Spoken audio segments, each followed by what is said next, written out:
আসসালামু আলাইকুম। লাকি ব্লগ ফেশ্বনত আপোনালোকক সকলোকে স্বাগতম জনাই আজি মই আৰু এটা ৰেচিপি লৈ আহিলোঁ।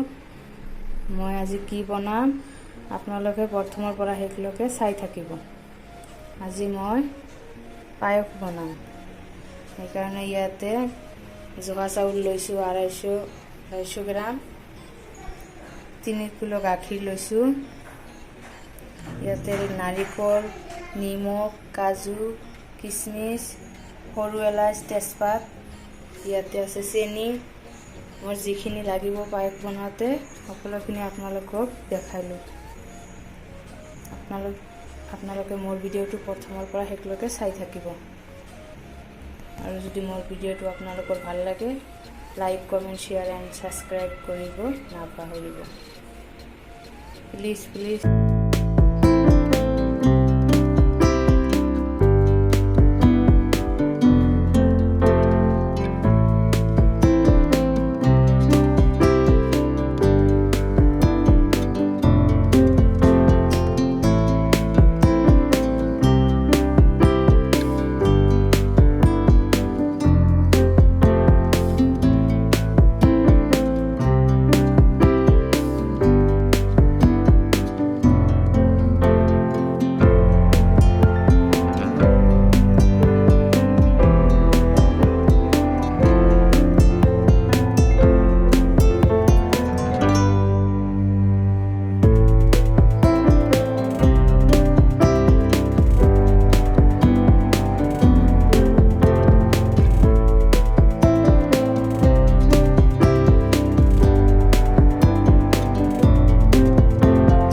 পাইপটো আপোনালোকে লাৰিয়ে থাকিব, নহ'লে কুকাৰত লাগি ধৰিব, জ্বলি যাব।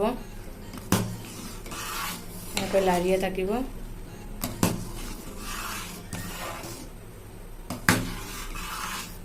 পায়স জ্বলি গ'লে ভাল নালাগে, পুৰা গোন্ধাব, এটা কিবা জ্বলা গোন্ধ ওলাব, বেয়া গোন্ধায়।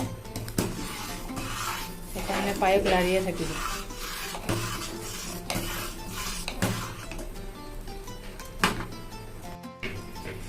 এতিয়া পায়স প্ৰায় হৈ আহিছে, 90% হৈ গৈছে। এতিয়া মই নাৰিকলটো দি দিওঁ। মই নাৰিকলটো আগত দিয়া নাই, যদি গাখীৰ ফাটি যায় সেই ভয়তে মই নাৰিকলটো পিছত দি দিলোঁ। মোৰ পায়স হৈ গৈছে, একদম পায়স মোৰ ৰেডি।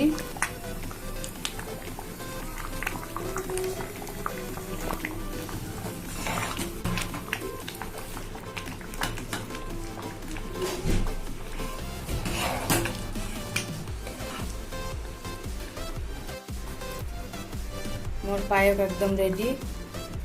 মই 250 গ্ৰাম জহা চাউল, 3 কিলো গাখীৰত 250 গ্ৰাম চেনি গৈছে। আপোনালোকক মই জোখ পাই যাতে আপোনালোকে বুজি পায়, যাতে সেইকাৰণে আপোনালোকক মই আপোনালোকক কৈ দিছোঁ।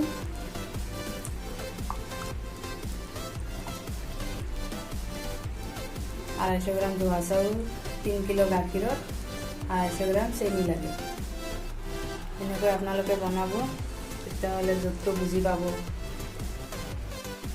এতিয়া মোৰ পায়স হৈ গৈছে, এতিয়া মই গেছটো অফ কৰি দিম।